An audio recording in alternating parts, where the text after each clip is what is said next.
Sorry, I was muted this whole time I'm talking. It's Arlene here. We're just going to give it another minute for a couple more people to be let in. Hello. We're going to keep you muted for right now. And yes, you can keep your camera on, but if you do, just know that you will be recorded. And if you're okay with being recorded, you can keep your camera on. All right, great.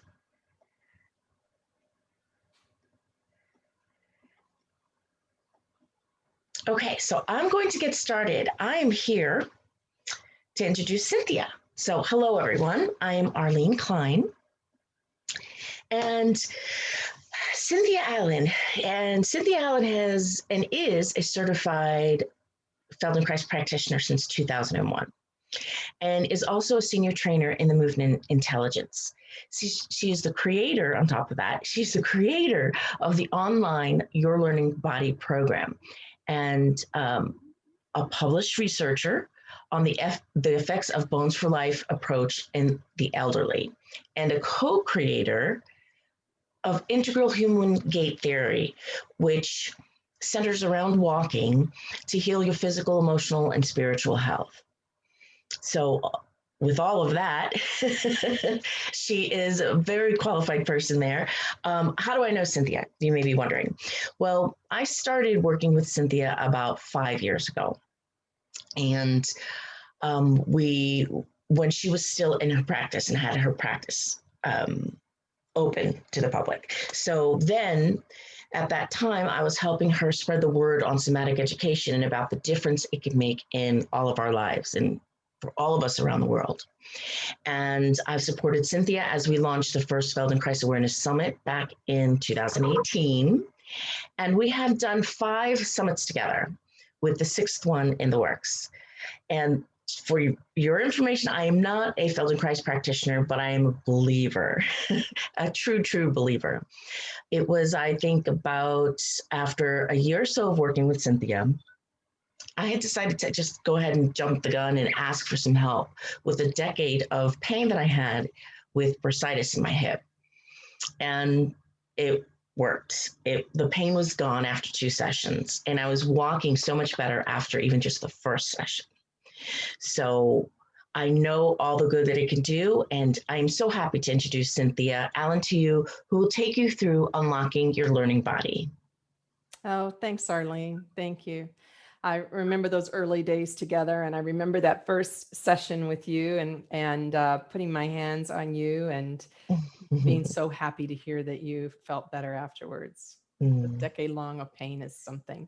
And Yes. since then, you know, so I used to see people really until COVID. I had a full private practice in addition to teaching in-person classes and doing some online work over the last few years.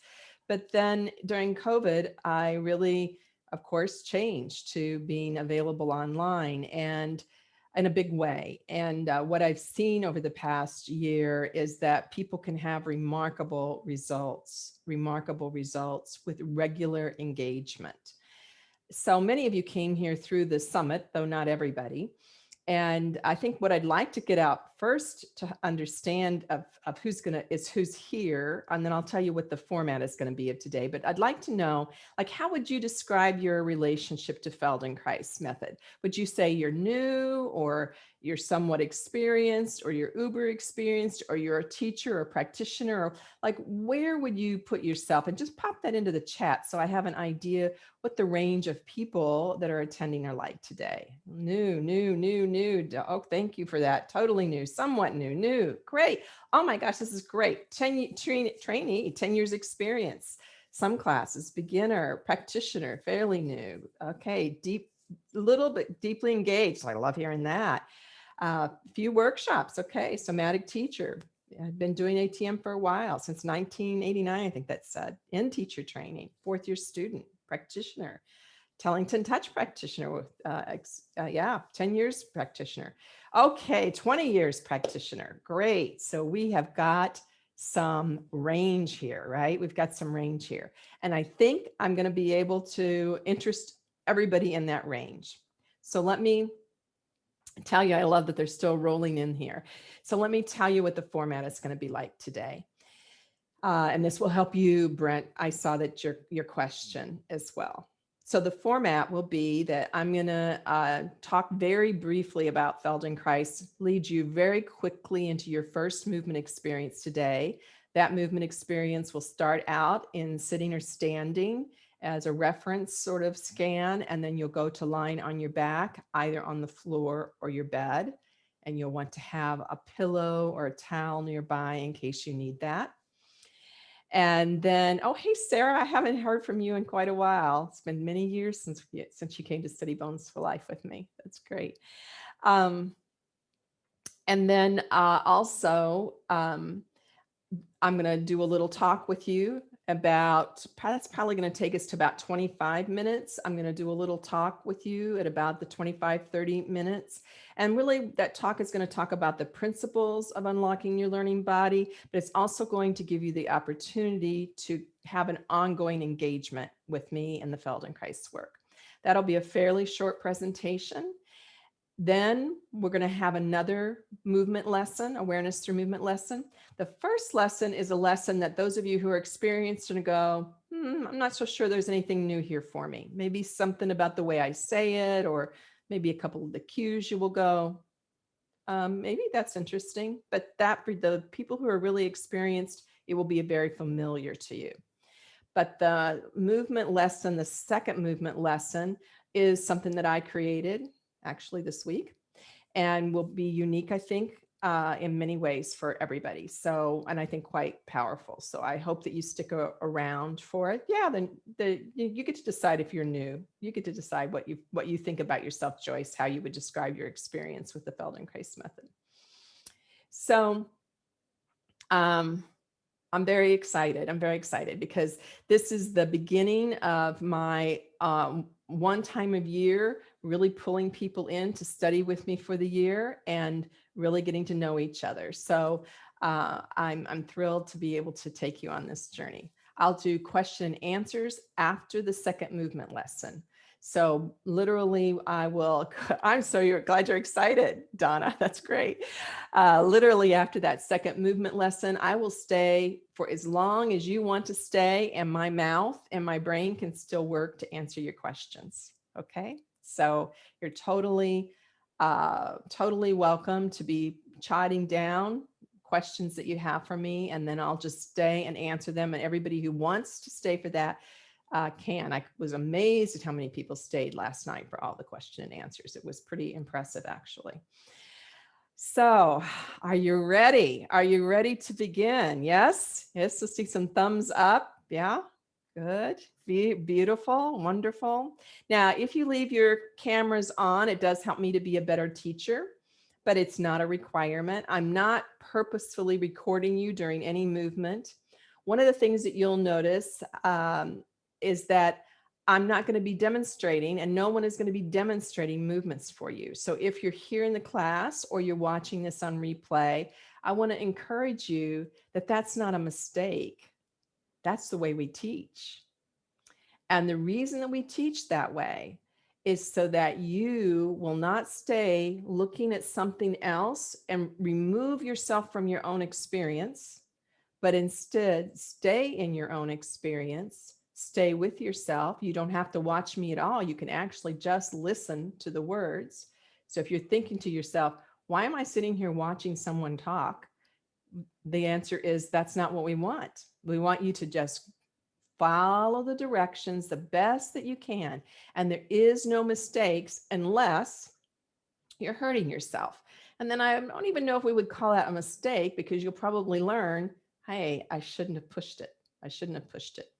So I'm going to talk you through how to do the work safely, and however you interpret the movements will work. It will work. And then I'll refine my language as I watch you interpreting the movements. Okay, are we ready? Yeah. So if you want to stay in sitting, standing is really difficult for you, you would want to sit at the front of the chair. If you're able to stand, please stand.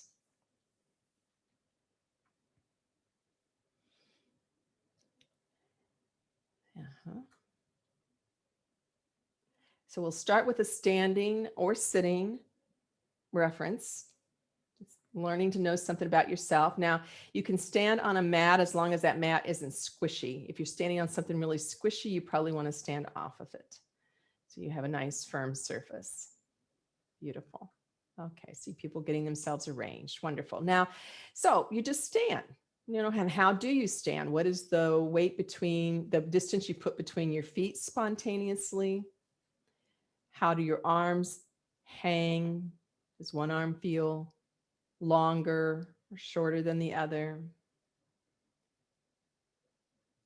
You feel something about your height.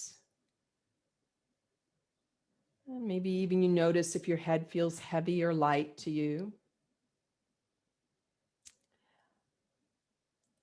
And then bring one arm into the air towards the ceiling.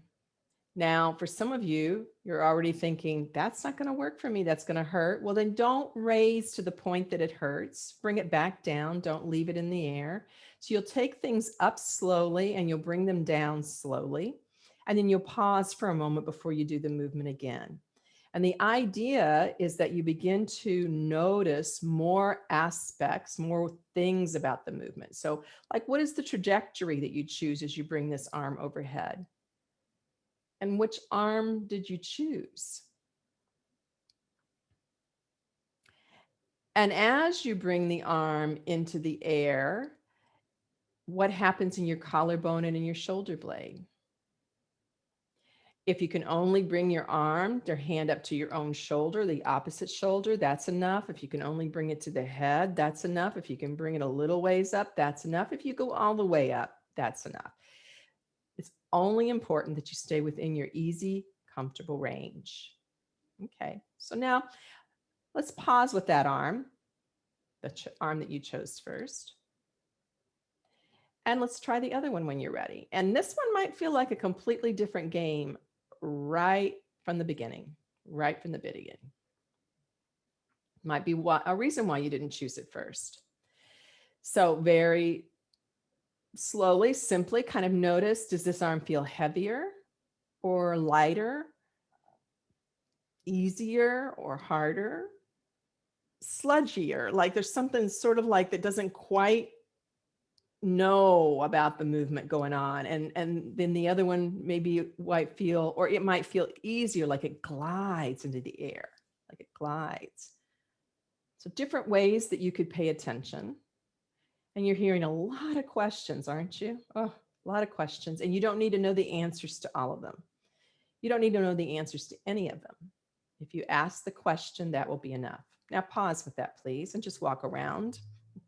Take a little walking break so you just relieve yourself of that situation.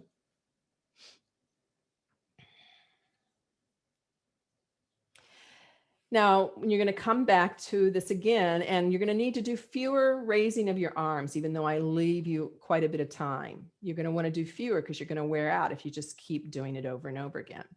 So that means you take longer pauses between it and think a little bit more about the questions that I'm giving you as hints to notice. So let's come back to the original arm that you brought into the air and wait and listen for just a moment before you raise it. As you raise the arm, can you notice, where does the weight go in your feet? Where does the weight go in your feet? Does it go into the foot on the same side that you're raising? Does it go onto the other foot? Does it not move at all? It doesn't seem to go anywhere. And so you just take your time once, twice, maybe 3 times with a nice pause in between. Ah, there's some slowing down. I like that. So it is something that if you go slower, you will notice more about this weight shift typically than if you go really fast. That's nice. Okay, good. Now we're going to compare that to the other arm. So let that arm come down and rest when you're ready. And now try it with the other arm, your second choice arm.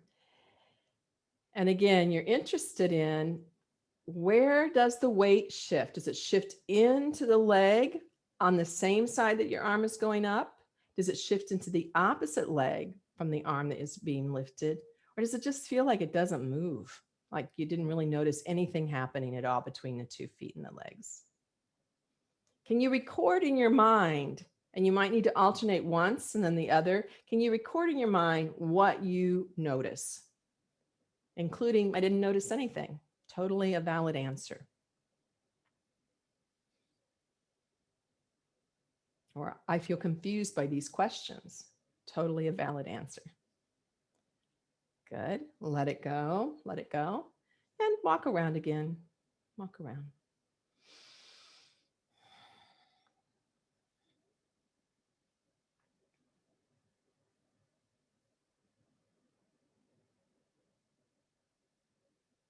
Okay.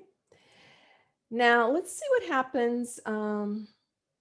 Let's actually just take a little look at the walking itself. So if you're sitting in a chair because standing is hard for you, but walking a little bit is okay, I would get up and do this walking part. And if not, just hang out with me, which won't be very long, and we'll be going to lying down. So you're going to begin to walk around, and you just you can walk at different paces, actually. It doesn't have to all be slow, and it doesn't have to all be fast. It could be different paces. And see if you can begin to notice as you walk, is there one leg that you feel much more solid on? Every time you come onto that leg, you have a feeling of something more secure and solid in comparison to the other leg. So we use a lot of comparing left and right because your brain really notices these differences. And your brain's particularly interested in your safety in walking. So it will generally let you know if there's one leg that's not quite so reliable.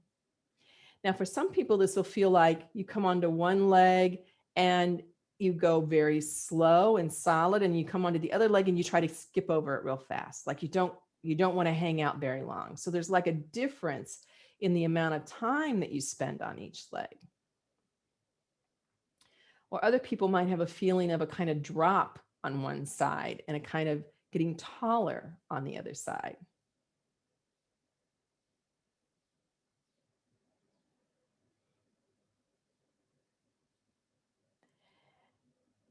Good. So that's going to be our opening scan. That's opening scan. So somebody wrote that they have no cartilage left in one hip. So it's very different, right? There's so many reasons it could be different. And I'm guessing that this series of lessons might improve that despite the feeling or the knowledge that you have no cartilage in the one hip. That these lessons might actually help. You never know. So come to lie on your bed or on your mat. And you might need to take a moment to reset your camera, a few of you, so I have some people to teach. But not everybody needs to fool with that. It might not help everyone. Yeah, someone says I have scoliosis. Surely. These things you will really notice. There's so many things that people could have already be aware of. That seems like a real limitation for me. And maybe it is. And maybe it's not exactly the limitation that you have believed it is if we re-educate your mind-body connection in a very intelligent way. So as you come to lie on your back or on your bed, just put a little padding under your head. If it feels like your head is hanging back, that will definitely not be helpful. And lie, if you can, with your legs long for a moment.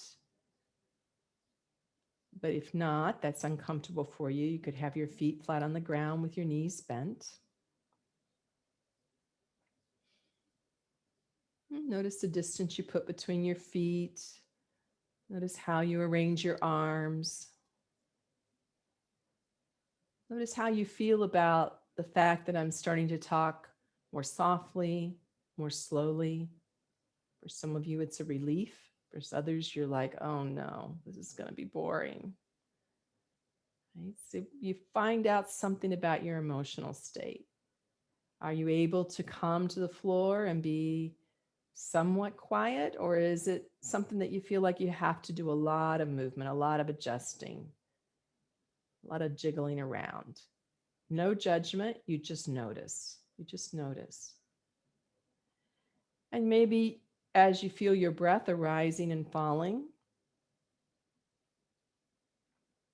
you could be curious about the places that it arises, that are moved by the in-breath, and places that are moved by the exhale, the out-breath.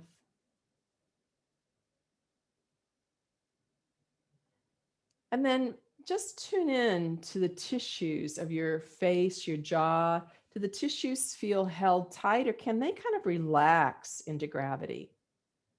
That can be an interesting idea. Can the sides of your lips, the sides of your eyes, the cheek, the flesh on your cheeks, even your ears somehow, is there a way that they can sort of relax into gravity? Your eyeballs relax into gravity. There are places in your body that you feel maybe you're holding it off the ground, but perhaps you wouldn't need to if you just actually became aware that you were.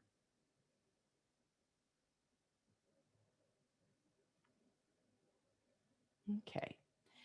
Now, there's so many things that could be going on with people in their arms and shoulder joints, and everything from, yes, a broken clavicle to rotator cuff injuries to a shoulder replacement or some kind of injury that limits your range of motion. So I want to remind you that you do not need to try to make something happen. One of the very first key in 7 keys to unlocking your learning body is respecting yourself. And part of respecting yourself is knowing about your own skeletal situation, your own injury patterns, and what seems available, what's not available to you. So look for ways that you can adjust the movements. Please bring your right arm overhead on the floor, unless you need to bring it to the shoulder or the chest or the forehead. You could bring your hand to rest on the forehead. We're just looking for the available range for you, and also for you to notice, do I need a pillow? If I do have my arm long overhead, do I need a pillow or a towel underneath it? Because it just feels like a stretch. Just feels too much. So you could support the arm and then slowly bring it back down. That's nice. Then bring, when the arm is all the way down, then bring your left arm overhead. And this is another way of testing. Is this different lying down than in standing? Which arm is lighter? Which arm is freer? Or is it the same? Maybe you need padding under one arm to have it up in the direction overhead. And you don't want to leave it hanging in the air. So if it has to hang in the air, put the hand on the forehead or on top of the head, or again, or even on your chin or on your breastbone or on a shoulder. Don't leave the arm hanging out in the air. Okay, and then slowly bring it down. That's beautiful. Okay, so we're going to make this a fairly symmetrical lesson. Please bring your, let me say that, start that again. Please slide your right foot into a standing position. So the foot is flat on the ground and the knee is bent. Good. Now, I used a very specific word there, which was sliding. So what would it be like for you to slide the right leg long? How much lifting do you really need to do? So go back and forth 2 or 3 times and feel, what does the quality of sliding do for you? What happens in the ankle, the knee, and the hip as you slide? It's a very interesting trifold of joints, right? So the joints are closing in all 3 of those areas as you put the foot in standing. And that's going to happen to some degree anyway, even if you lift it, but there's a different level of effort in lifting versus sliding. It's a different kind of movement. Now, with your right foot in the standing position, knee towards the ceiling, and your left leg long, begin to press a little bit into the right foot and then release that pressure. And then press again when you're ready and feel how do you put the pressure in the foot and then release it. And now begin to notice when you press on the right foot, what happens, if anything, in the right side of the pelvis. Is there a way in which the right side of the pelvis gets heavier on the ground, makes greater contact, or does it get lighter on the ground?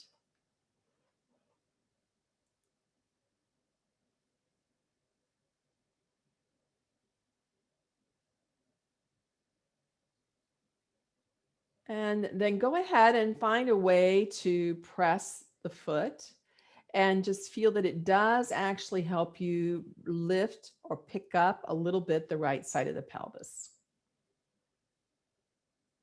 And notice as you do that, what happens in your low back, what happens in the pelvis on the left side.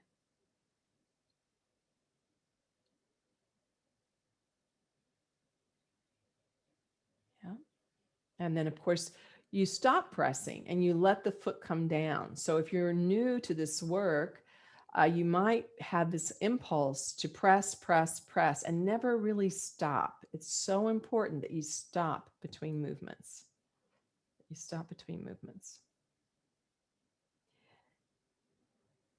And then you could press and make the movement a little bit larger, so like you press a little longer and feel where does the pressure travel in your body? Because when you press the foot, when you press any part of your body, some other parts have to lift. Some other parts, when you press, some other parts have to press and some other parts have to lift. So what else gets heavier in your body besides the foot? We know the right hip is lightening a little bit, but what else gets heavier besides the foot? Is there anything different that happens between the two shoulder blades? Good. Okay. Let's let that go for a moment. If you like, bring that foot down or bring your other foot up just to rest with both feet or legs in the same position.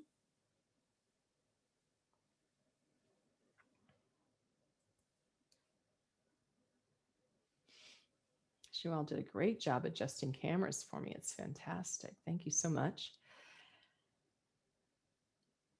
And then go ahead and bring your right foot, slide it up into that standing position again. And in that position, play around a little bit with where the foot is at.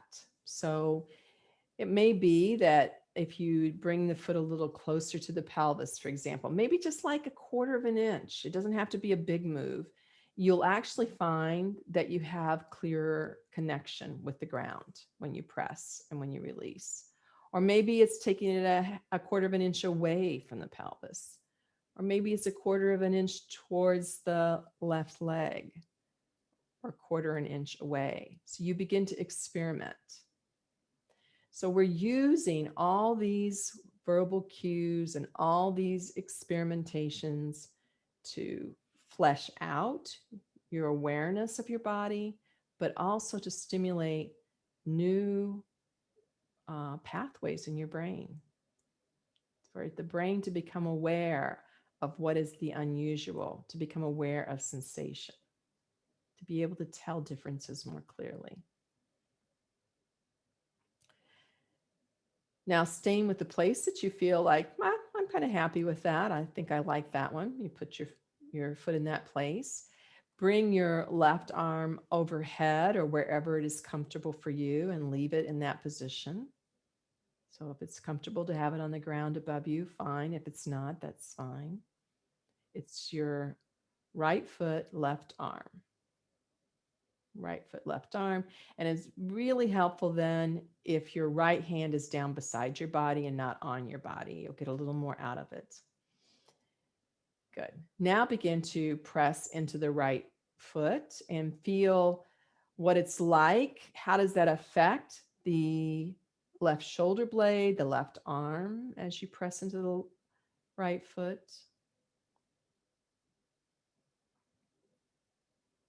And then you slowly stop the pressing so there's nothing sudden or fast about either of the movements.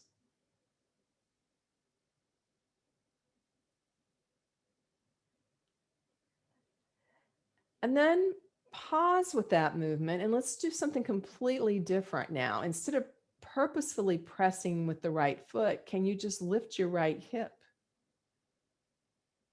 And how is that a different movement?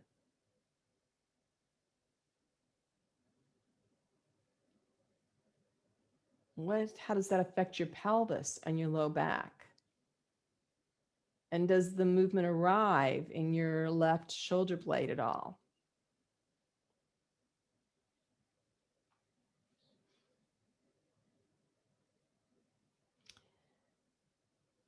Okay, and now we're going to try a third one. Now you can take a pause anytime that you need to. Be sure that you take care of yourself again.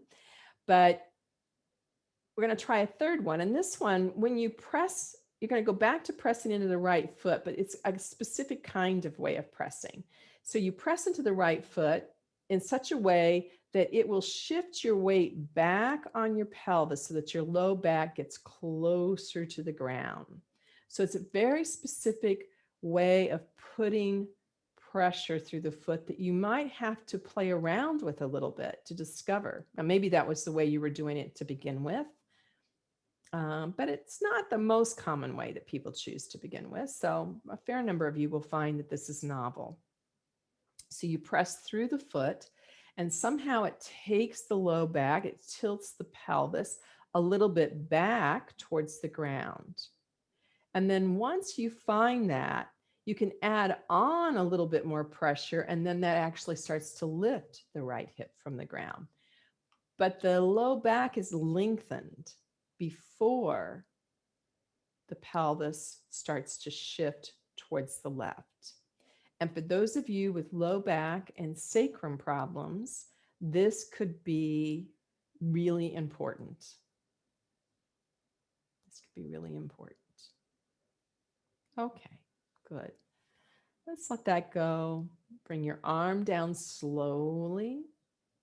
Bring your leg down slowly.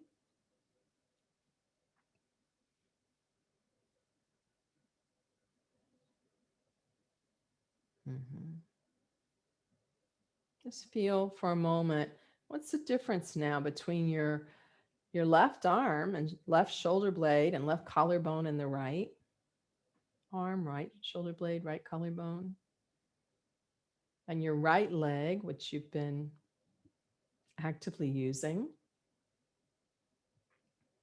and your left leg.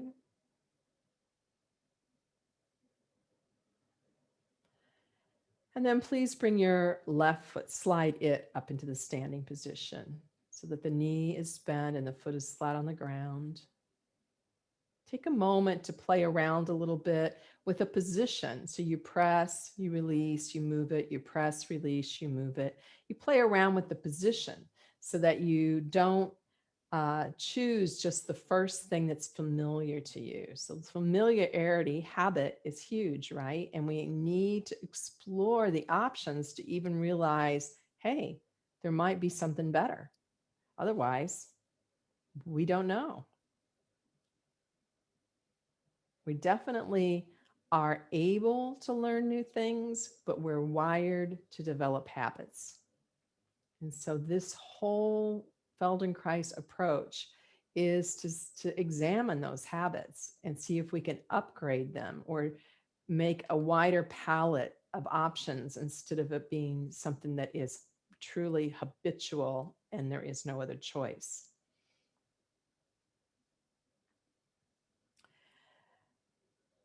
Now, pause when you feel you found a place that you're like, I think I can go with that place, and bring your right arm overhead.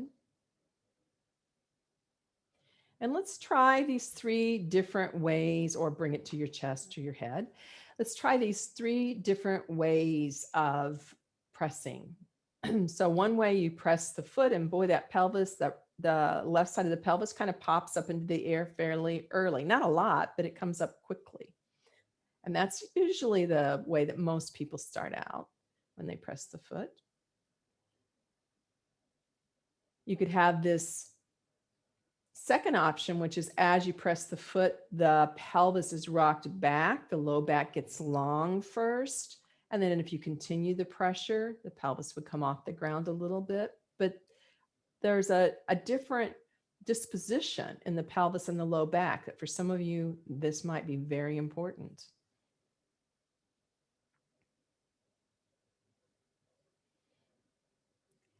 And then there's another option, which is that you don't actively press through the foot at all, but that you just think about lifting from the back side of the pelvis itself. You lift from the hip itself.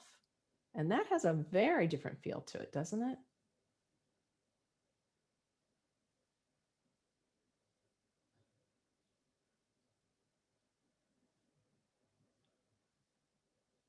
So you just play with those three options. See if you can clarify them for yourself.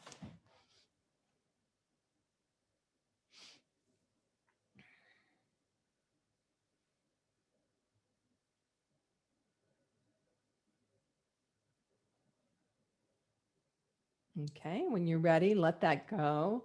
Let your arm come down gently. When your arms are been overhead like this, bringing them down slowly is important because things are changing. And then slide your leg long if you like and take a pause.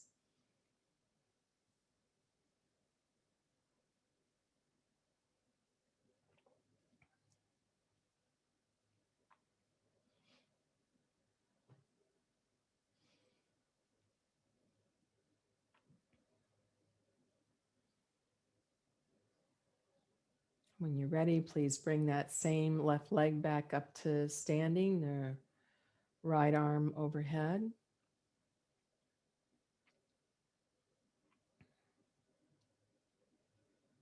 Not facing the ceiling, but on the ground above you. And what trajectory did you use to bring the arm up? Can you bring it back down and take it up a new way? Is that the only trajectory that's possible? Are there others? It might turn out that a different trajectory for how you bring the arm into the air makes it much more pleasant, more comfortable. Could you play around with that a little bit?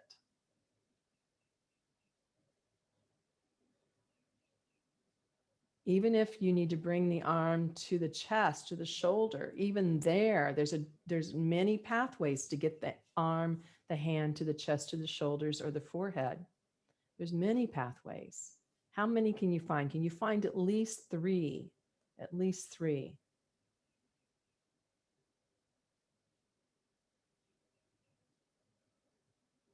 Yes, using your other hand to help you reach over and hold the arm or elbow is absolutely a valid one. That's fantastic. Good.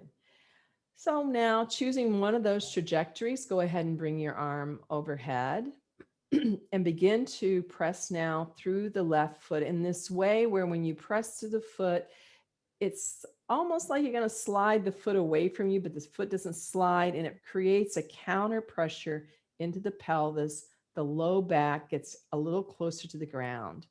And then keeping your knee towards the ceiling, you begin to press even more and the left side of the pelvis begins to rise from the ground.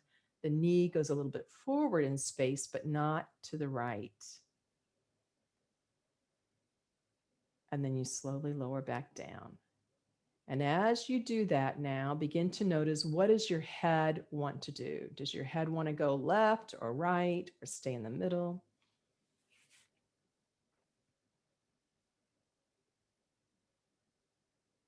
And can you find all three options with the head? Maybe one time you look towards the elbow out to the side. Maybe the other time you look down towards the shoulder, the opposite shoulder. Maybe you keep it right in the middle. Maybe for you, the head turned really easily right from the beginning, but keeping it in the middle is a little more challenging to think about, to do.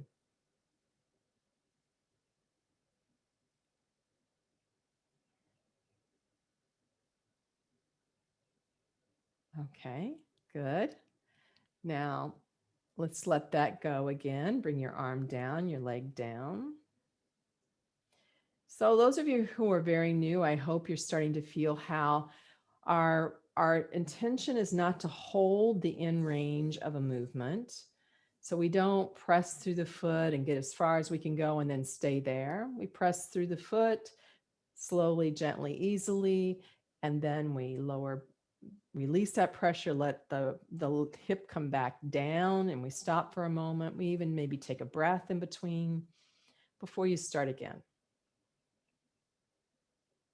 Let's try that with the other leg, other arm. So your right foot in standing, your left arm above you. Find a different trajectory perhaps this time, just for the heck of it, just for the brain food of it. You press through the right foot in such a way that it tilts the pelvis without you grabbing in the belly muscles. This is a skeletal connection. You press through the foot in such a way that it tilts the pelvis and the low back gets a little bit closer. And then you go a little bit further and you feel even the quality that your right knee could reach forward a little bit in space over the ankle bone. The shin bone could reach a little forward in space over the ankle bone as you shift the weight a little bit. And then notice, does the head want to roll? Does the head want to roll? Does it want to stay still? Which direction does it want to roll? And then try out through the 3 clear options. Looking towards the elbow once, looking towards the opposite shoulder once.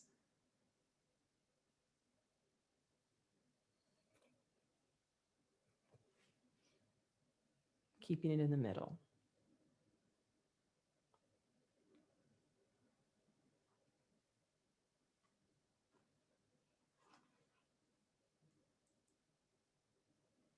That's lovely.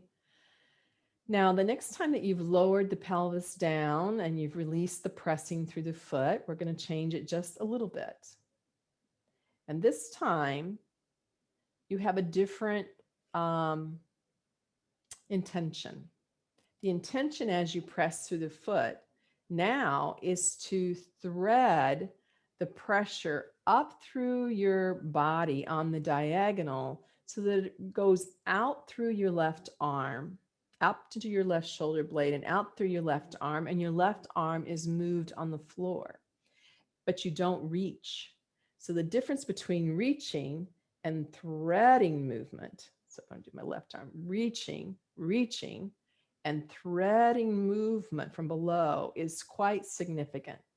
So don't reach with the arm, but look like you're threading a piece of thread through a really circuitous route, so that the way that you press, you go at gently, slowly, and see if you can find the connection between the right foot and the gradual lengthening of the left arm without any intention on your part to reach. It just slides the hand a little bit. And then you'll feel the hand sliding back, perhaps, the elbow sliding back, perhaps, or at least you'll feel something changing in the weight on the shoulder blade in such a way that as you lower the pressing, you stop the pressing, the arm gets a little shorter, or the pressure on the back of the shoulder blade changes. Okay. So you do 2 or 3 of those. And then we're going to let that go and switch over and try it on the other side. So you take your time to explore here the amount you like, and then you'll let one leg go down and one arm come down and switch over.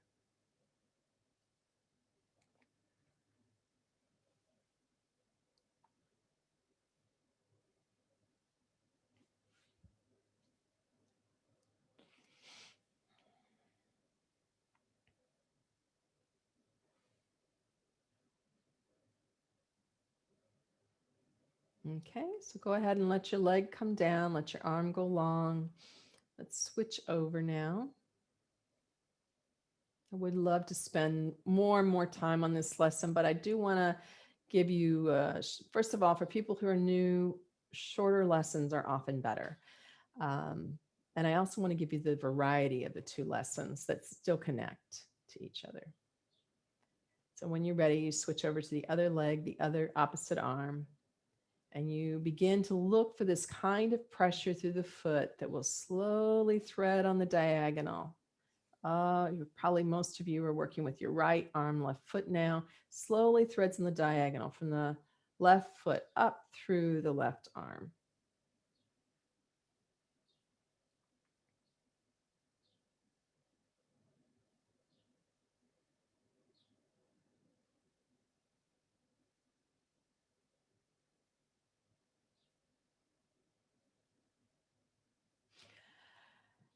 Good. And let that go. You're discovering some things. It's interesting. Let your legs come down.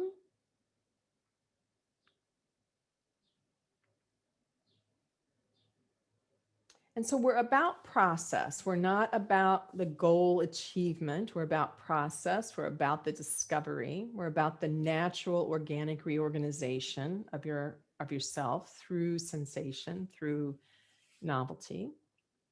Go ahead and just lift your right arm into the air overhead or wherever and just see if there's a little different quality about it coming overhead. Is it easier, lighter, something? Range might be different.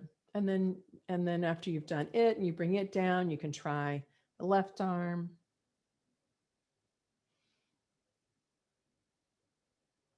Good.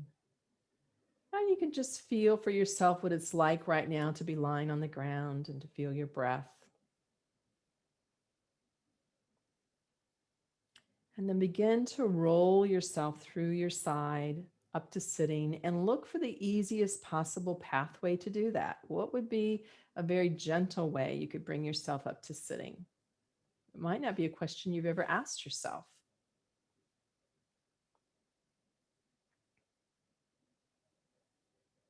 And then when you're ready, find the easiest way for you to come to standing. That could include leaning on a chair, could include leaning on both hands so that your butt comes up and saves your knees a little bit. I don't know what your way will be. And these are all things that could be explored more in more detail. We could have lessons around all of these different functions, these different movements. And then you don't need to adjust your cameras for me. Stay with yourself. Stay with yourself. Just feel yourself in standing. Just feel yourself in standing. Leave your cameras as they are. What's different about standing right now? What's different about the weight in your feet, the way the arms are hanging, your height? What's it like to raise one arm in the air here? Does the weight shift in the feet any differently? Is there anything different about the quality of the raising? And then the other arm.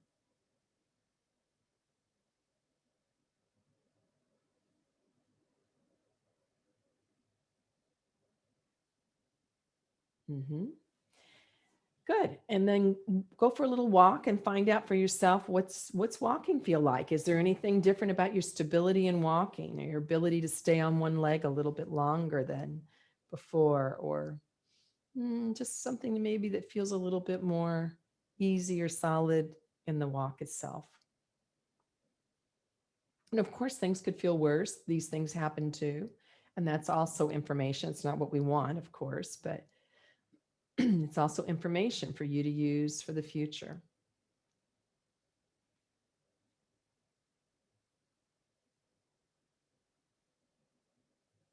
Walk around just a little bit more before you come back to the computer. And as you're walking, you might be thinking, hey, I would like her to know, or I'd like others to know, I had this sensation. And you're welcome to put that in the chat, something that you feel you discovered about yourself or something that changed from the beginning to the end.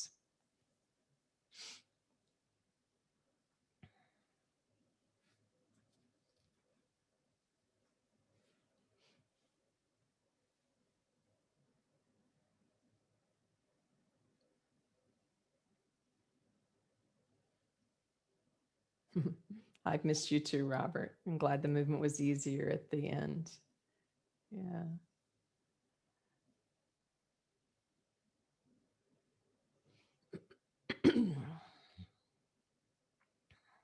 I'm just giving people a chance here. So torso feels rectangular for Marsha. Diane's more stability, I think, more stable walking, but earlier more steadiness in the right foot, now more stability in the left. David, my feet don't hurt. Wow, that's nice, Andrea. Andrea says, my pelvis feels more spacious. Listen to the difference in these statements. Shala, left leg and ankle stronger, more stable. Wow.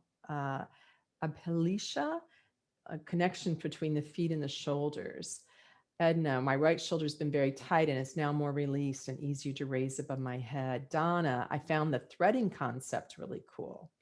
Michelle, arms much heavier, but lighter when lifted. That's interesting, isn't it? Yeah. No shift though in the feet now. Okay. Deborah, I had issues with my hips this morning and now I feel more balanced. Kate, I feel more grounded and even balanced. Mags, thank you. I had an ease in my left hip where I had a niggle of pain and it is gone. And she's got 3 exclamation points there. And Tony, I don't favor one foot as before. I feel rooted and smooth in walking. Deborah, the whole body feels more alive and the leg feels longer. And Barbara, more ease in the shoulder. And Jane, more during walking, I felt the left arm leg connection, which was neutral before. Right is the same. So these are fantastic. And there's more because this is a really good sized group, right? I'm looking to see if there's somebody that had a more negative thing, because you can have all things and they're welcome here. I don't know if I'll catch them, but you might have a question for me later. So this is fantastic. And do take a moment to sort of read down through some of these and be curious about how is it that we can have so many different experiences from the same set of lessons, because we're not driving you towards one outcome. We're actually just opening up your learning potential, unlocking your learning body so that you can get whatever you need for your exact situation right now. Okay, so I'm going to share my screen with you and I'm going to take you on a little journey now on somatic education. Let me figure out how to, okay.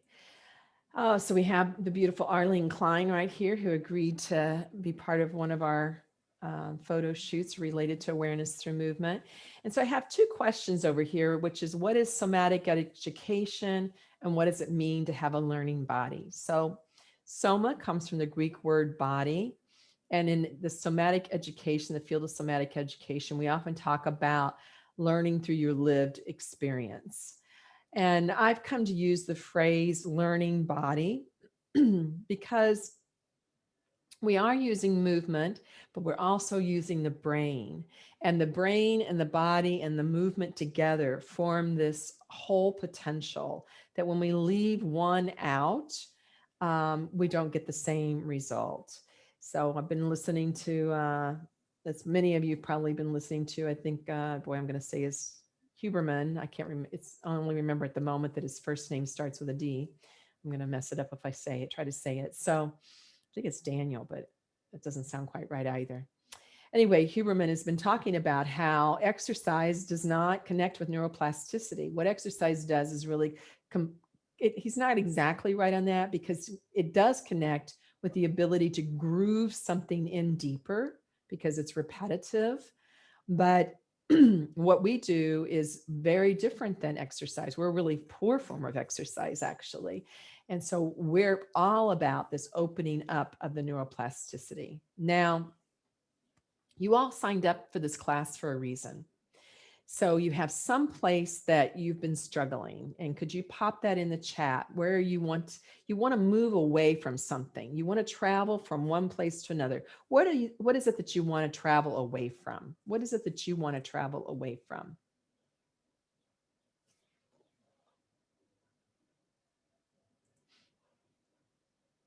Low back, sore, pain in the low back.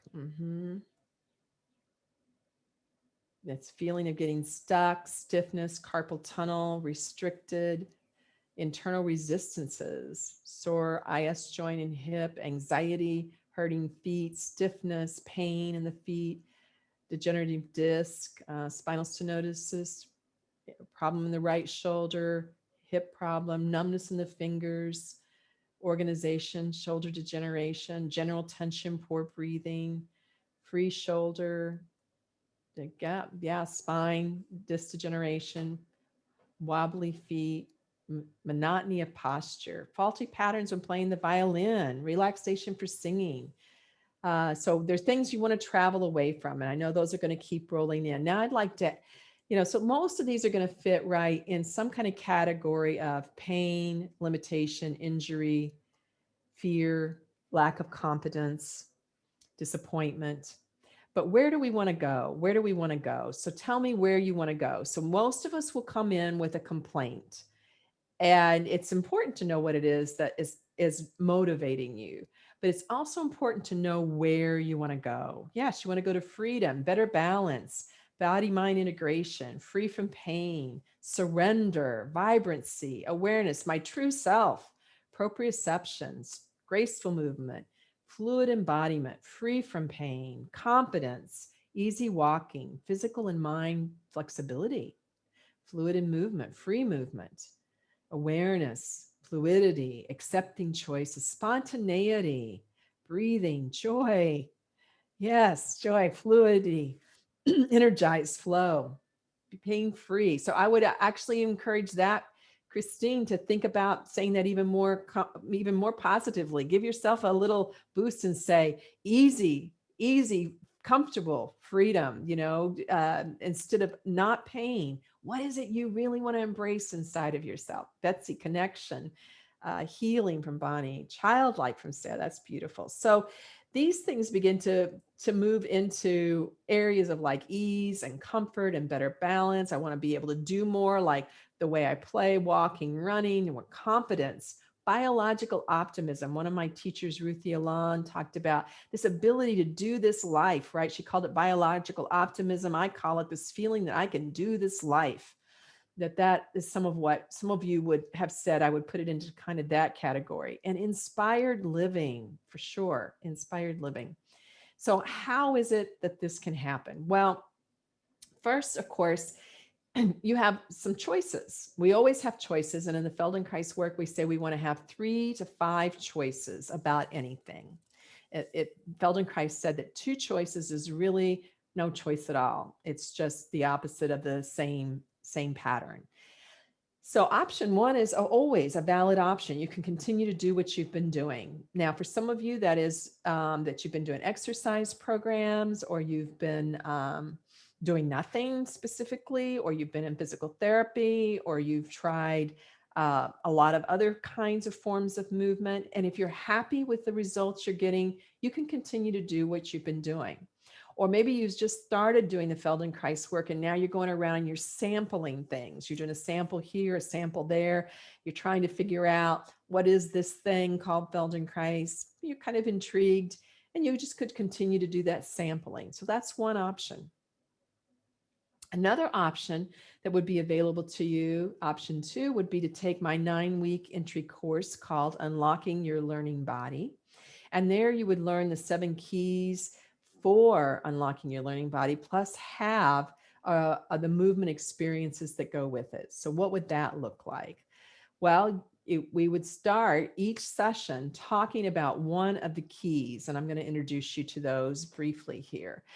And the reason why I think these keys are so important is that we talk about them, that we don't just have movement lessons, is that people need ways to incorporate the deeper understanding in their life at large. So I heard in the summit, someone ask a question in the Feldenkrais Awareness Summit, the Move Better, Feel Better Summit.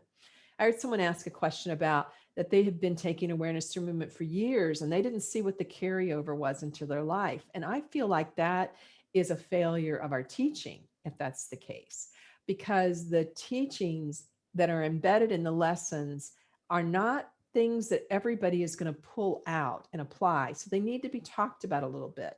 Moshe Feldenkrais said that life is a process. Life is a process. That is a big statement right there. And things go well when you have more than one way to influence them. And of course, he also believed what Socrates said, which is to know thyself is wisdom. So we want to really use these 7 keys to uh, pull out more of what we can get beyond the movement lesson in the rest of our life. So what are those 7 keys?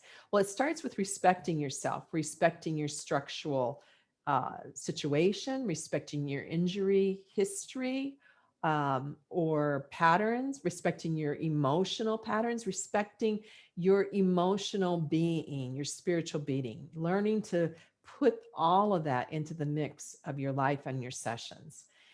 Slowing down and taking time. And we would really talk about what is it that happens for the nervous system when we do this, when we don't do this, what are the choices, how can that work for us? Sensing differences is key number 3, sensing differences. And boy, this is like, this is huge. If you can't sense differences, you can't grow in any way, shape, or form. You may not realize things that you sense differences on, so you might be able to become more aware of them, and then using that awareness, get more things out of it. But if you don't know the difference between left to right when you go to turn down a street, you're for sure going to be in trouble. And if you don't really sense the difference between the left and right side of your body, you know you're going to be in trouble. It doesn't really so much matter if you have the concept, the word left or the word right, but you know there's something different about one arm from the other.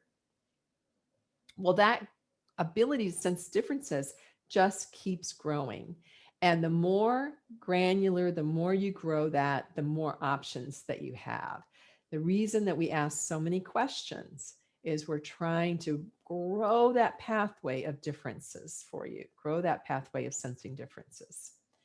Key number 4 is unique but meaningful stimulation. So our movement lessons are not random. They are structured around developmental themes or functions, or starting to understand the parts of the body in relationship to each other, or the calming of the nervous system. But they almost always have some kind of uniqueness to it, so that the brain really has to pay attention. If you were completely new today, you might be exhausted already by the amount of attention that you've needed for the lesson. So that's why I think in the beginning, short lessons are better. But for sure, you were starting to go, okay, that's something I hadn't noticed before. I don't even know what that question would mean. Oh, wow, my foot does that. Oh, I didn't know there were 3 or 4 or 5 ways to bring my arm overhead. These are all super important to harnessing the power of that neuroplasticity. Then exploring sequencing and timing. So this gets into some lessons that maybe are a little bit more advanced, where we really look at what differences it make if one item moves first, second, third, or more quickly or less quickly. Identifying, number 6, identifying unhelpful habits and beliefs. And I want to pull those out for you, help you pull those out within this 9-week course, not just leave them sort of to assumption that you're beginning to realize those things. I think it's very helpful. And I found this last year as we had our breakout sessions with each other, that people got tremendous value out of hearing about other people's unhelpful habits and beliefs, and hearing their own witnessed and heard. And then number 7 is creative engagement. Not only creative engagement in the lessons, but other ways that you can creatively engage in your life. So we would work with these 7 keys, and that course, then it's a 9-week course, includes 9, of course, awareness through movement lessons each week. It includes the actual ebook, and we do it 1 chapter at a time. They're not long chapters. You get it ahead of time, a chapter, and then we talk about that. And I do that through both lecture and as well as some small group discussions. From some weeks it's a large group discussion, some weeks it's small. You get weekly reminders to attend by email, so hopefully you'll stay with us in the process. And then you have replays available by logging in. So even if you can't come to one of the 2 live classes offered each week, you can keep up with the group by logging in and doing the replay, or some of you will want to do the replay right away. And then there's always room for question and answers afterwards. And you can stick around for that if you like. The last thing is a pretty interesting thing, which is a path to success using somatic approaches. So a lot of people feel like once they get into something like the Feldenkrais approach, they're just wandering around and they don't really have any idea where they're going. But there are definitely levels of growth that you can identify and you can track yourself along. Now, this Feldenkrais online experience will start the week of June 7th. It will start the week of June 7th. It meets on Monday nights at 6 p.m. Eastern Daylight Time, or Friday mornings at 10 a.m. Eastern Daylight Time. Still not going to be ideal for every single person. And you know, some of you really like replays more than you like being in person with people. So there'll be both options for you. So we had option 1, continue what you're doing. Option 2, the 9-week course. And now we're going to talk about option 3, which is an engagement in a structured program that continues on. So, and this is where the path to success, I think, really starts to make a big difference. This here is Elise. Actually, Elise is going to be coming to a live cast in the future. She's been with me for a while, delightful student person. And so the third option is you could join the Your Learning Body community. I've had this community for about 5 years now. Elise has been in there for at least 3, maybe 4. And that would include the 9-week course, which is $500. Everything that comes with a 9-week course you would get. You would also get access to short video lessons that you can sign in and stream or download. There's more than 50. And these are extremely important for 2 types of people. One is new people. Very important for new people that they actually have something short to do, and also that they get a little something to look at until they feel like their vocabulary is strong enough to hang out on their own with. It's very difficult if you're not in a live class with a teacher in the room to be new and doing this on your own. So these are really important for that group. And the other group it's important for is people who are really busy and they want to engage with the movement several times a week, but they need something short. So these are 10 to 15 to 20 minute lessons at the max, usually 10, that you can sign in and do anytime. Or you could download them if you wanted to. I found that downloading is not all it's cracked up to be. It's too much to organize. So I'm happy to sign into people's sites now. We also have over 150 audio lessons, again, streaming or downloadable. And this is the traditional way that the Feldenkrais method is taught, is by audio, so that you are not distracted by somebody else doing and you're in your own experience. And these are lessons that are from 30 to 40 to a full hour long. And I have an incredible range of lessons. A Feldenkrais practitioner that's been in the membership for a couple of years now, who's got quite a lot of experience, said, my gosh, you have a lot of range in here. And I do have a lot of range. So that whether you're somebody who's fairly new to the work or somebody who's been around it for a long time, you can explore quite a few different types of lessons.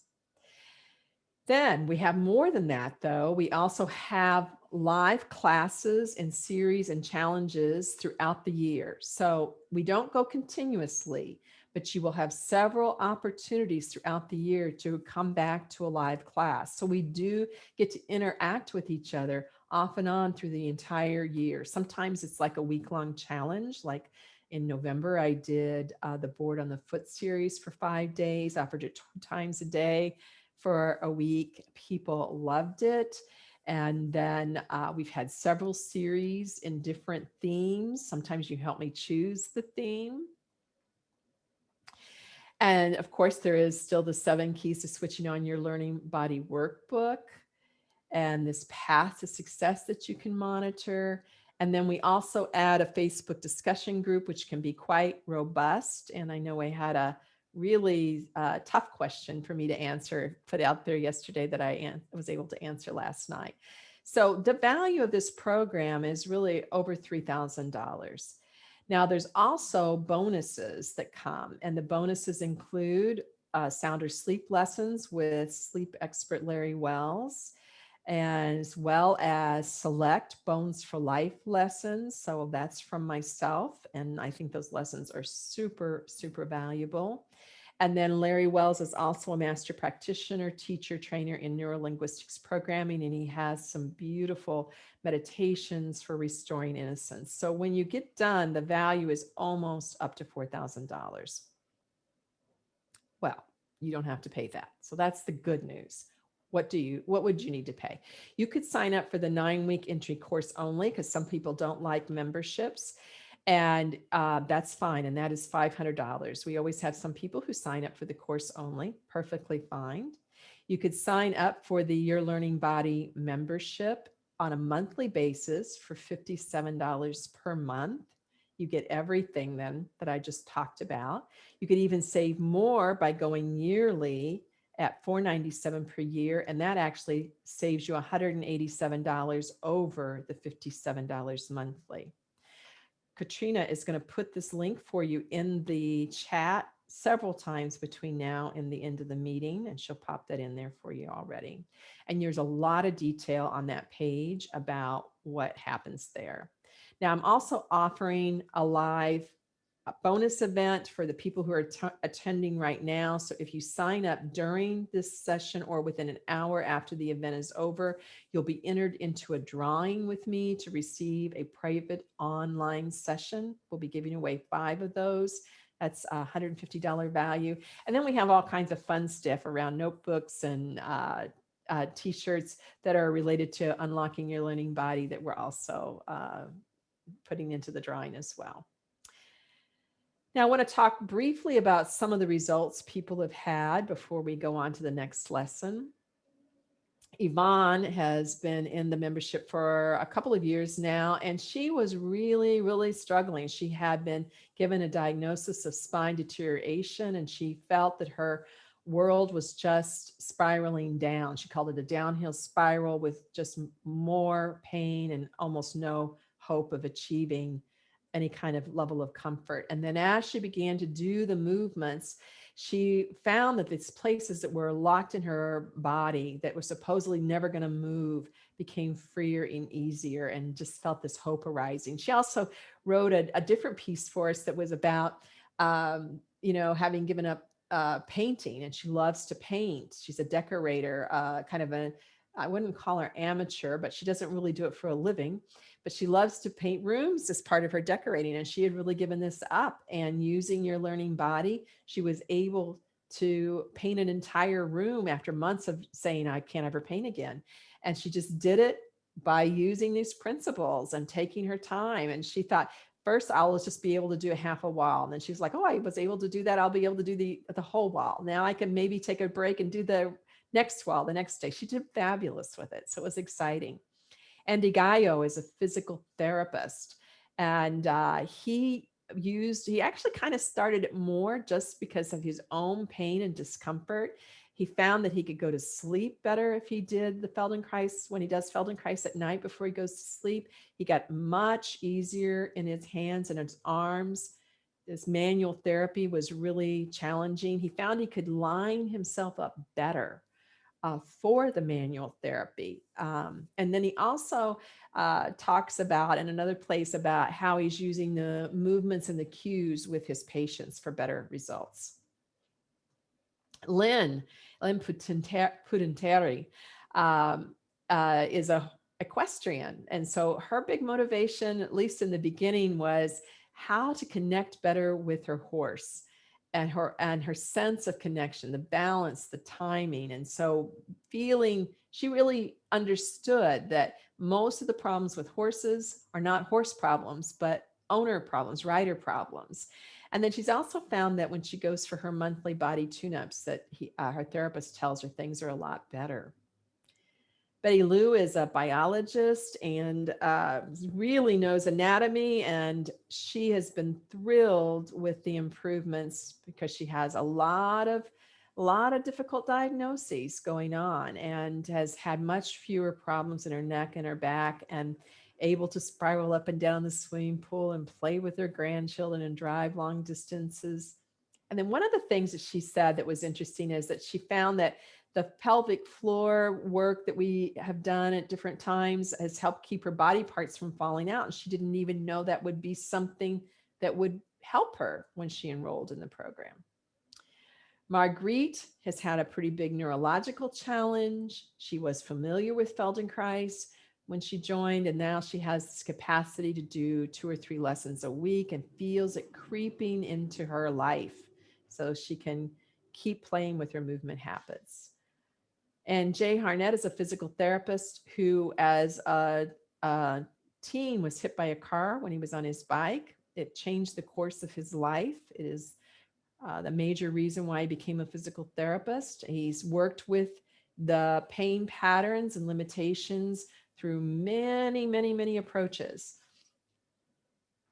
And he decided to try the Feldenkrais method. He said he loves it for this goal of ease rather than effort. He uses it with his clients, and he's used the lessons to be able to get back into consistent running and doing even a half marathon. There's a big wide range of lessons that we can explore so that people who, feel like some things like this might be too challenging for them, something in a chair will be different, and we'll give you lots of options about how you can explore so that gradually your potential keeps expanding.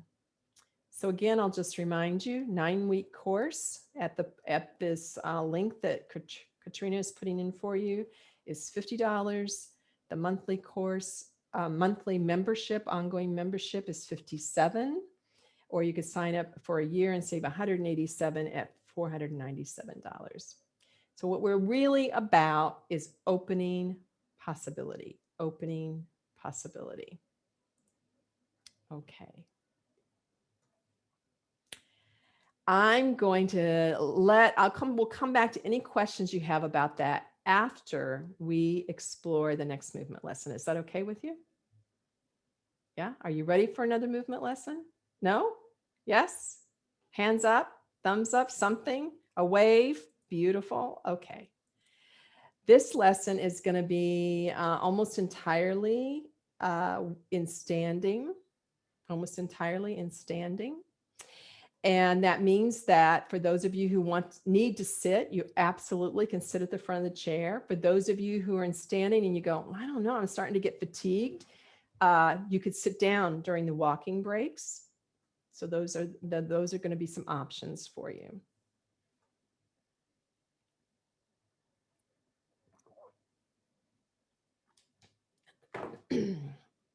So please come to standing. I'm just taking a look to see if there's anything I absolutely need to answer right now. I think we're okay. I'm excited to share this lesson with you. It's a little different. Yeah, if you need to leave, you can catch this on the replay. This second lesson, I think, will be very interesting for you. So we're going to come back either sitting at the front of your chair or in standing to this raising an arm and feeling what happens to the weight in your feet. We're looking to see how, is it natural that when you raise an arm, the weight stacks on the same side of the foot, on the length and the width of the foot? Or does it really not go there, or kind of half goes there, or does it go to the opposite foot? So let's all do the same arm now so that I can maybe give you better cues. So let's start with the right arm. Now you get to play with the trajectory, of course, of how you bring the right arm into the air. And start with the right arm. And as you bring the right arm up, you begin to feel, where does the weight go? And is it naturally just coming over to the center of my mass, coming over and kind of landing in the right foot and the width and the length of the right foot? Or is that something I'd have to try to make happen? So please don't try to make it happen. See if you can notice though. Now, if you've done maybe 2 of those, you could try the left arm.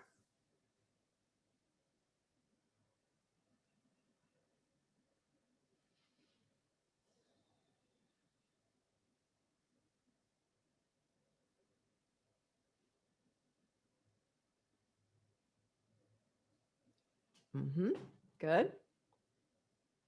So there's a difference, isn't there? I mean, for almost everybody, there is a difference between these sides. So if you can clarify for yourself, yeah, on one side, the weight tends to go there and lands there, and the other side, not so much. Or sometimes no matter what arm you lift, the weight goes into the same leg. Okay, let's change it up a little bit. Let's come into a step position. Now, if you're on the chair, what you'll do is you'll actually take the right buttock a half a step forward, and you'll put your right foot a little bit forward. You're standing, you're going to have your right foot forward and your left foot behind, and it's a small step position, maybe a half. You don't need a big, giant one. So now, this sets up something different right away. You can feel your shoulders aren't even with each other. Your hip isn't even with each other, right? Correct? Yeah. So you're going to bring the right arm into the air now in the step position. And notice as you bring the right arm into the air, does that make it a little bit more likely that your weight comes on to the right foot or less likely? Does it make it more likely that the weight comes onto the right foot and to the width, the length of it, or less?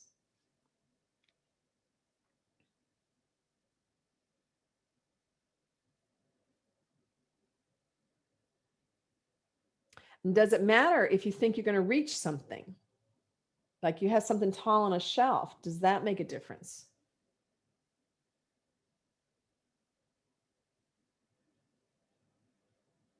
Okay. So you've done 2 or 3 of those. Let that go. We're going to test that with the other side before you take a little break. Unless you just need to take a break, then you do that. So go ahead and put now your left foot in the front, half a step, or those of you on the chair, you're going to walk that right buttock back and take the left buttock forward. Change over the feet there. And now begin to bring your left arm into the air. Does the step position help this idea of the weight landing in the width and the length of the left foot, or does it make it less likely for you?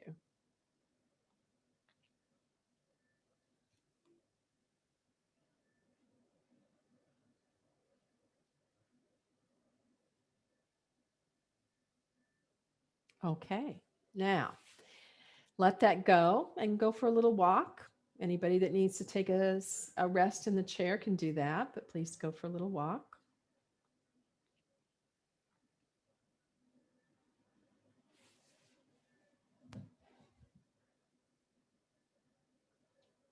So you just relieve your attention. And in the chair, you can actually get up and walk anytime that you want to, if you feel like a little few steps would be helpful for you.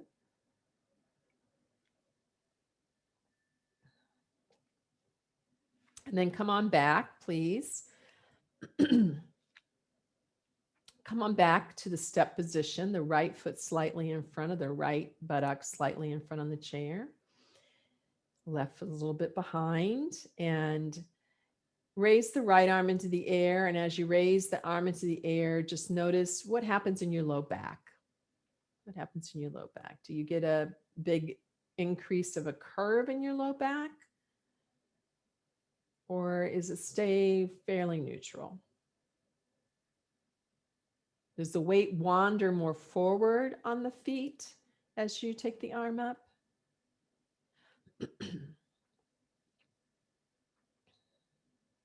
What happens if you have the image that the weight stays more in the front of the right heel? So you feel as the right arm goes up, maybe the weight could go in the right foot. What happens if you have the image that the front of the right heel becomes a little bit more grounded, the back of the ankle, the front of the right heel?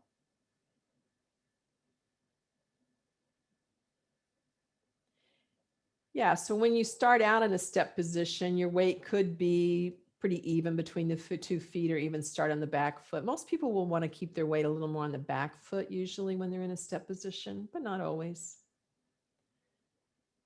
Okay, let's try that with the left. Put your left foot in front And just, be aware, is the weight between your feet to begin with. What do you spontaneously want to do? And that's fine. And then go ahead and bring your left arm into the air and notice, how does it change? Do you find that you follow into the left foot, or do you end up leaning back into the right?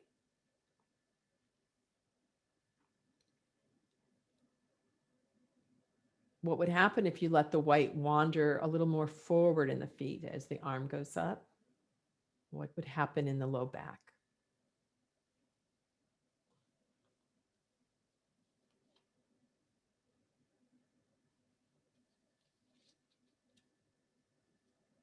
Okay.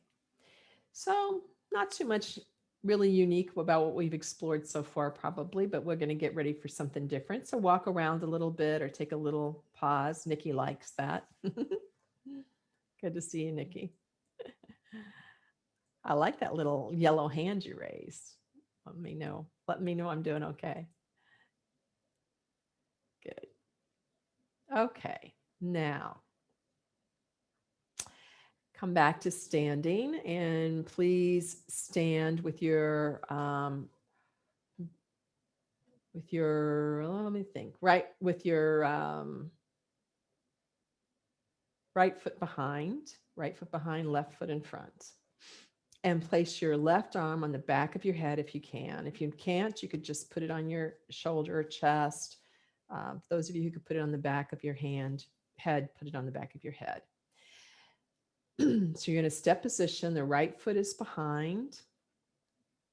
And just take the elbow a little bit forward and back, and just notice for yourself, what's the easy range of motion for the elbow out to the side.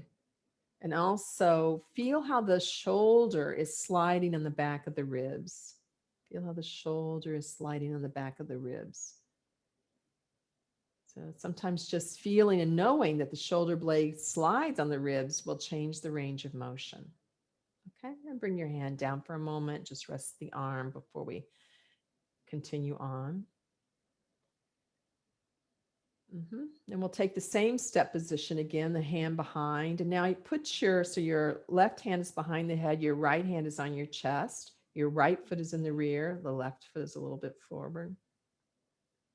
And now as you bring the elbow forward, kind of coax your chest to soften, almost like it wants to sneak under the armpit. And you look just gradually a little tiny bit underneath your armpit. You look gradually underneath your armpit.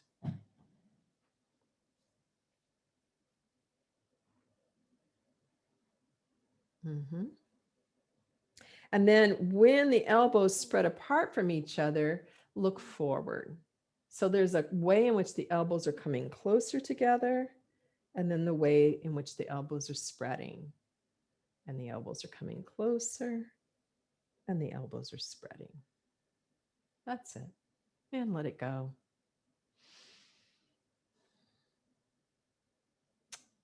Just stand in parallel for a moment. Let your arms hang and feel whatever you feel.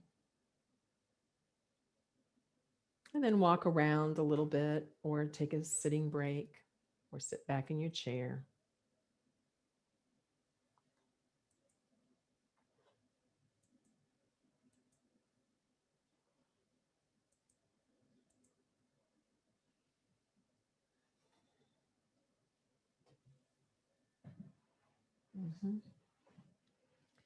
Relieve your attention.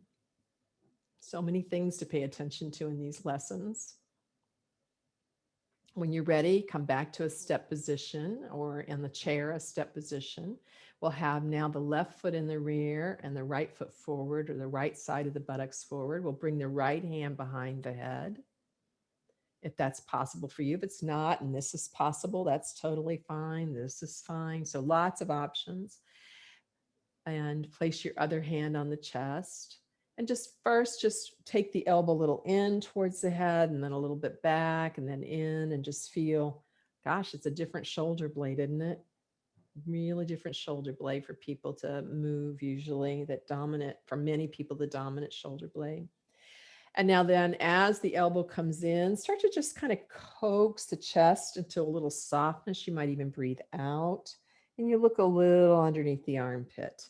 And then you open the elbows away from each other. They're spread wide, comfortably wide, not in any way difficult. And then easy breath out.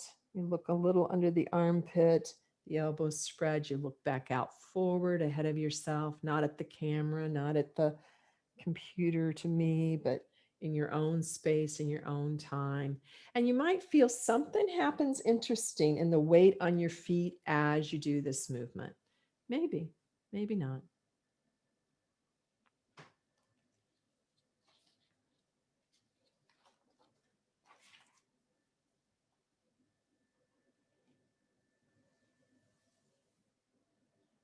Nice, good, good. And let that go and take a little walkabout. Just got a couple of more little explorations we're going to do.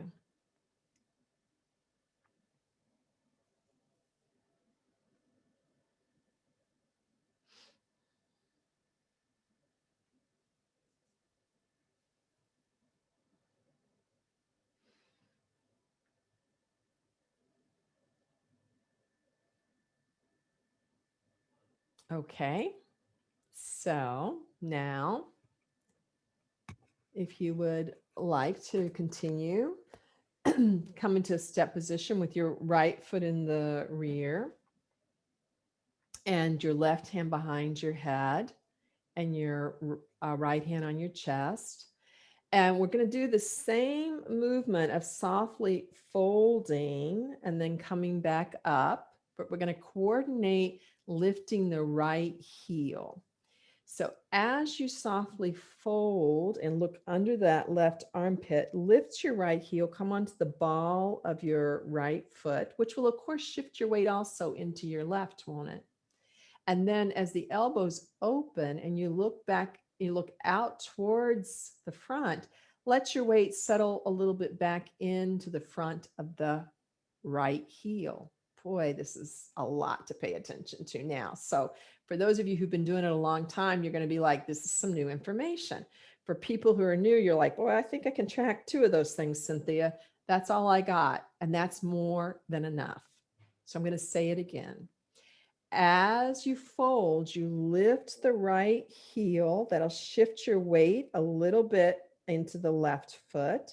As you take the elbows apart and you look out front, you let the weight settle back into the front of the right heel. And just, whatever any of that means to you, you do a little of it and you're curious and hopefully not judging yourself for what you understand or don't understand. You might be judging me. That's okay. Okay. Now we're going to, let's pause for a moment, just a parallel position for yourself. We're just going to make one little change to that movement. So just pause and stand in a parallel position, feel your arms.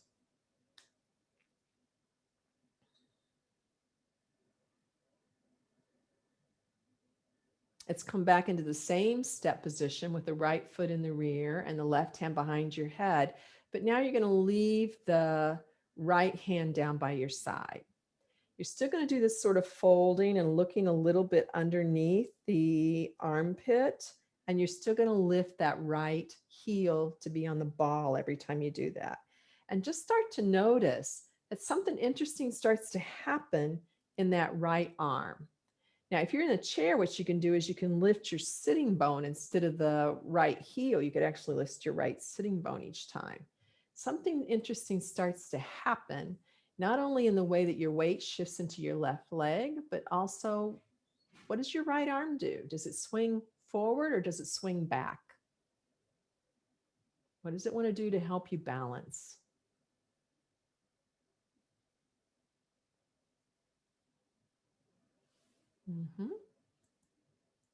Good. Let it go. We'll do it on the other side as our kind of our wrap up. So go into your left foot in the rear, your right hand behind your head. You could start with the right hand on your chest if you want to get clear about it. So again, you're going to beginning to fold. You look, the elbows come closer. You look under the right armpit. You lift the left heel or you lift the left sitting bone. And then the elbows come apart from each other and you let your weight sink back into the front of the right heel. I'm sorry, the front of the left heel.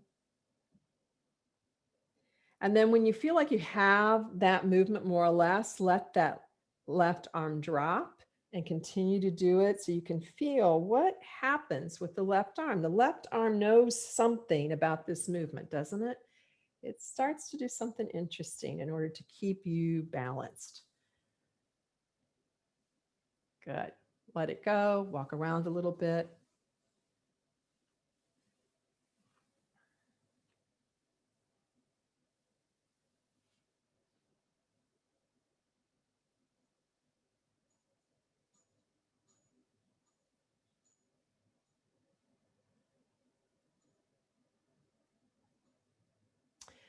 Okay, now just come into a parallel position, raise one arm into the air and feel how is that for you? Has it gotten any easier, simpler? Is there any more clarity about how the weight shifts into the feet? Anything happen more clearly on that same side? And then you do the other arm a couple times. Okay, now if you're adventuresome, you can try this last movement. Come into step position so your right foot is in the rear, your left foot is forward. And you start with your weight more on the back foot, okay? As you lift the left arm into the air, let your weight start to shift into the left foot and then take a step with your arm in the air. Take a step. And now pause there with your right foot in front, lower your left arm. Your weight is more in your right foot, the back foot, or your left foot, I'm sorry. Lower your left arm, put your weight in your left foot. Start to raise your right arm. And as you feel your weight coming into the right leg, take a step with the right arm in the air. And see if you can connect that a few times into 2 or 3 steps, just for the heck of it.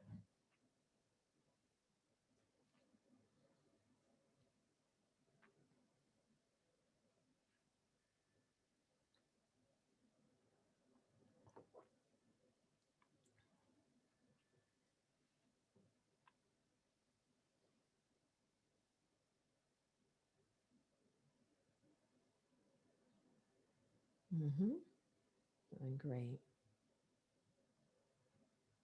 Good.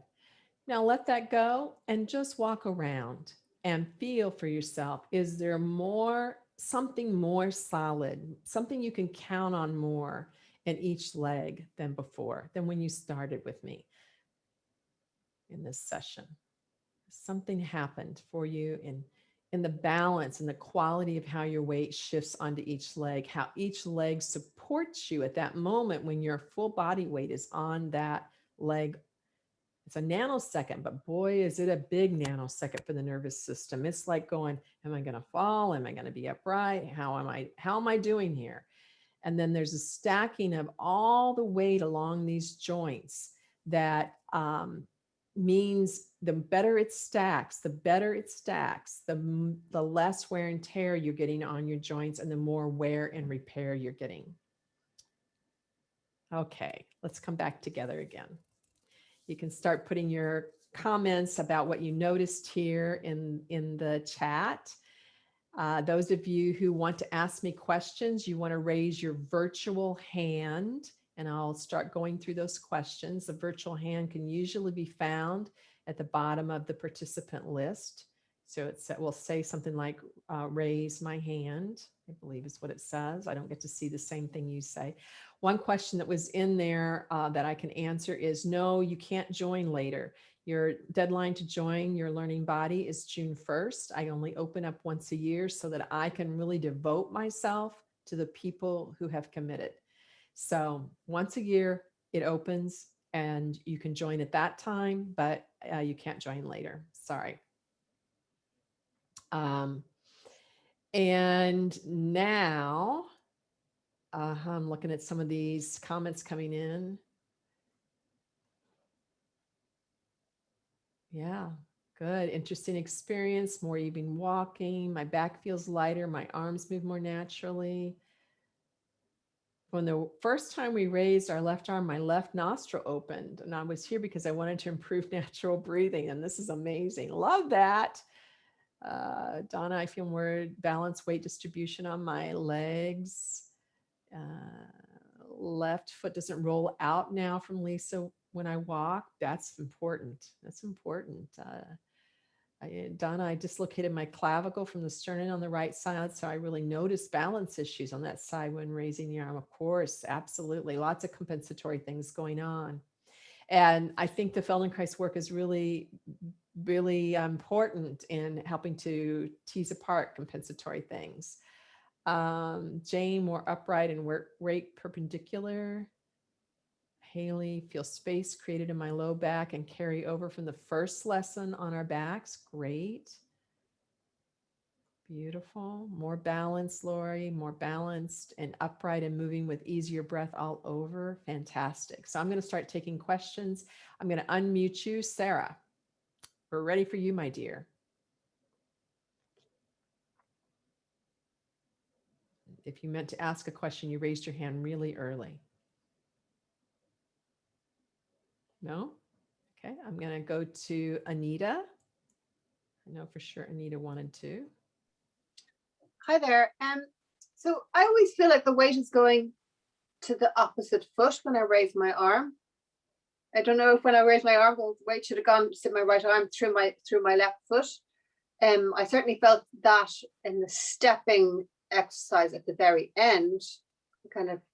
But usually when I raise my right arm, my weight goes into my left foot and opposite. Yeah, that's going to be a problem for walking, for sure. Yeah.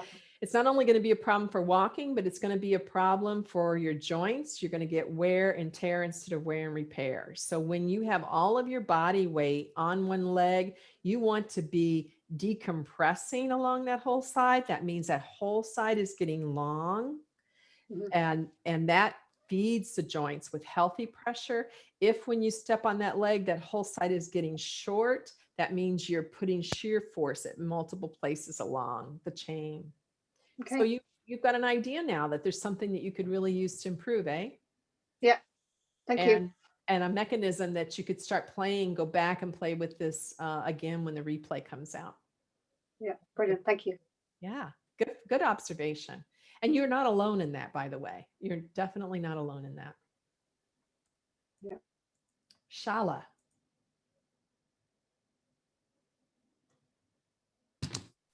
Okay, again, I think I'm going to answer my own question by exploring these movements, walking especially, with and without my shoe lifts, because I do have a radiographically short leg on one side. Are you encounter that or have any thoughts on that? Yeah, I mean, these things happen for people, and I think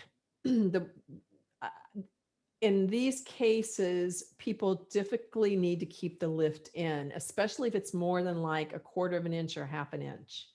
If it's anything more than that, you need to keep the lift in. If you can find a way to explore some kind of a lift inside your sock even that feels safe, so you don't always have to have the heavy shoe on for every single lesson, that could be nice. But that may not be realistic, Shala. So well, it will be for me, but I just wondered in general of when I'm working with people. Thank you. Yeah, you're welcome. You're welcome. Anybody else? Any other questions? There's not actually a discount in effect, Julie. There is the opportunity to sign up for the program between now and June 1st, and then it goes away for a year. But there isn't a early sign up discount. because the program is also priced incredibly well and valued. I can't remember if I saw here, but one of the people wrote in recently and said I could share this, is that she kind of thought it was a little pricey as a program in the beginning, because she also had to convert it to Canadian dollars, which is difficult. They're like 25% higher when they convert to Canadian. And she's been in now for several months and says it's an incredible value. She doesn't complain at all about the price. She feels really good about the value of it. Gosh, not a lot of questions. I'm totally happy to answer questions about your particular situation. You're hanging on, so you must be liking it. Okay. Yes, good. I'm glad you found it to be an amazing session. Kathleen, people who are already in the membership automatically renew, and you get messages to remind you to update your credit card or let us know if you have any concerns.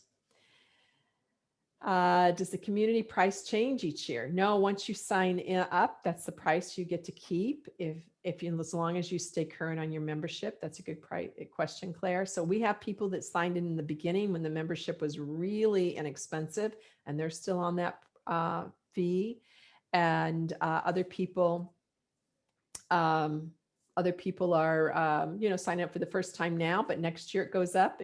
So it goes up each year usually, and you get to keep your fee. And so somebody's asking me if I would do the options again. Let me just do that very quickly. I think I can do that quickly. Let's try that real quick. Get you to those options. So the options, and you will also get this by email. Oh, you there? What happened? That's weird. Okay, I don't know what happened there. Why it would not show that. There we go. So the options are the 9-week course only, $500 one-time fee. Your learning body membership, which is $57 per month, and auto renews, and you get a lot more. You keep getting more and more and more and more. But mostly what you get to do is study with me, and you get a group of people you get to know yourselves within the membership. Or you can sign up for the yearly fee of $497, which saves you $187 a year, basically 3 free months over signing up for monthly. If you sign up within an hour after the session is over, it's getting ready to end, then you will be entered into a drawing to win a private session with me, which people love and ask about getting more of, and I don't do more of them. So this is the only time I do them, is for things like this now. So worth $150. Okay. I'm glad it was good for you, Emily, and Shane, and Donna. Good. I'm going to take Donna's question. Thanks, Camille, for saying that under reactions, you can choose raise hand. So Donna, you want to talk? Donna. Sorry, I'm not too tech savvy. Okay, can you hear me? I can hear you. Okay, great. So I'm just noticing, so my right side is where I dislocated the shoulder or the clavicle. When I would raise my hand, it goes nice and straight. It's my left side that my elbow pops out when I go to raise that. And I just never have really I've been a very busy caregiver, an insane pace I kept. So slowing down is what I need. But I did not even notice that ever, nor did I ever look for that. So I just, but it definitely does it. I'm not doing that, and I can't help but notice it. So thank you for making me aware. Second, what's that all about? Well, I don't think I can tell you what that's all about unless maybe I worked with you privately, but to become aware is huge, isn't it? Yeah. And so now you can start to play with it. I mean, it can just be some old habit. Like you might have just developed some old habit, but you might find that if you just start to slide your hand now up through here, that, oh no, when I get about here, that arm, that shoulder blade, that collarbone, it does not know what to do. So you could play with different trajectories of sliding your hand up, touching your body the whole time if possible. And you might begin to find that that elbow kicking out to the outside is not mandatory for you. Okay. Yeah, that was great with the, what was it called that you said to let it, when we moved it without moving the body part and it's still raised. I forget what that was when we were lying on the ground. So I could see where that might be a place where I would play with that. That definitely could be very helpful, that threading the movement. Threading, through thank from you. The foot. Yeah, absolutely could be helpful. Yeah. Thanks. Yeah. Someone has asked, how would you find a teacher near you if you wanted to work in person? I would just Google it. Google Feldenkrais and your city. And the other place you might be able to find somebody is by doing feldenkrais.com. But there's a lot of times people who aren't listed there. So I would Google your own city. It's probably more accurate. Okay. I'm gonna let you all go. So I really hope I'm gonna see you in your learning body. It is a phenomenal opportunity for us to get together, for me to gradually get to know you, and for you to really have the opportunity to set as a priority for yourself at least once a week, and to join a group and continue your growth. So you'll be getting an email with the replay later today. And then if you like, you can, ask us questions then too as well. I enjoyed it too, Julie. I'm glad you all enjoyed it. Thank you so much, and for being great learners with me. I appreciate it very much. Be well. Excellent.